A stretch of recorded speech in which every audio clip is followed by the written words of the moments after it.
I believe there is nothing more urgent than mass migration. Today, almost 1 in 5 people living in this country moved here from abroad. That is, of course, an all-time high. It's a similar number, by the way, in the United States, also an all-time high. The number of immigrants who entered the EU from non-EU countries doubled between 2021 and 2022 alone, and of course it's gotten much higher since. And we know the situation, it didn't materialize in a vacuum. It's the result of a series of conscious decisions made by politicians all over the continent and others across the world over the span of a decade. We saw the horrors wrought by these decisions yesterday in this very city. And of course, I can't bring it up again without thinking about the terrible victims who had a beautiful winter day in Munich ruined.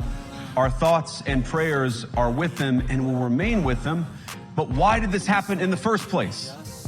It's a terrible story, but it's one we've heard way too many times in Europe and unfortunately too many times in the United States as well. An asylum seeker, often a young man in his mid-20s, already known to police, rams a car into a crowd and shatters a community.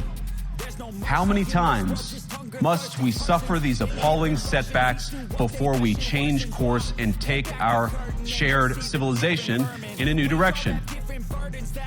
No voter on this continent went to the ballot box to open the floodgates to millions of unvetted immigrants.